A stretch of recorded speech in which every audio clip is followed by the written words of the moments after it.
Hello guys, welcome back to my channel. আজকে চলে এসেছি আর একটি মিনি ব্লগ নিয়ে। তো অনেকদিন হলো তোমাদের ভিডিও দেওয়া হয়নি, তাই ভাবলাম আজকে একটু মিনি ব্লগ করাই যাক। অনেকদিন ধরেই ভাবছিলাম তোমাদের সাথে বিয়ের মিনি ব্লগ শেয়ার করব, তো আজকে করেই ফেললাম। এই মান্থে প্রায় আমরা দুটো বিয়ে খাওয়া হয়ে গেছে, তো আজকেই ছিল লাস্ট বিয়ে, তো ভাবলাম আজকে ব্লগটা করাই যাক। ভিডিও না করার যেটা মেন কারণ সেটা হলো আমার সামনে এক্সাম, সেই জন্যই আমি আর কি ভিডিও করতেও পারছি না, দিতেও পারছি না তোমাদের জন্য। তো যাই হোক, তারপর আমরা কনেকে দেখতে চলে গেলাম। তারপরে সেখান থেকে আমরা বাইরে আসি, আর যেসব স্টল বসেছিল সেখান থেকে আমরা খাওয়া দাওয়া শুরু। খাওয়া দাওয়াটাই তো মেন নাকি। তারপরেই প্রথমে আমরা চলে যাই ফুচকা স্টলে। ফুচকা খেয়ে আমি টুকটুক করতে করতে চলে পকোড়া খাওয়া হতে না হতে আর দিদি দেখি আবার জিলিপি নিয়ে চলে এসেছে। তো জিলিপি আমরা একটাই ভাগাভাগি করে খেয়েছিলাম, কারণ মিষ্টি আমরা কেউই পছন্দ করি না। দাঁড়িয়েছিলাম এবং সেখানে অর্কেস্ট্রারের ব্যবস্থা করা হয়েছিল, সেই গান শুনছিলাম আমরা।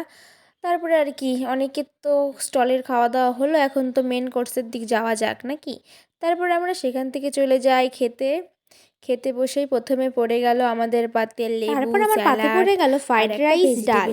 তারপর সেটা খাওয়া শেষ হতে না হতেই চলে আসলো সাদা ভাত, চিংড়ি মাছের মালাইকারি। ডালটা আমি খাইনি, পাতে মাটন ছিল না, চাই তো আমি মিষ্টি জিনিস সব অ্যাভয়েড করেছি, কোনো কিছুই নিইনি, শুধু চাটনিটা নিয়েছিলাম। তারপরে আর কি শেষ পাতে পান হলে কেমন হয়, বাঙালি মানেই তো শেষ পাতে পান। পান থাকলে পুরো জমে ক্ষীর, আমাদেরও তেমন অবস্থা হয়েছিল। তো পান খেয়েই আমরা বাড়ির দিকে রওনা দিই।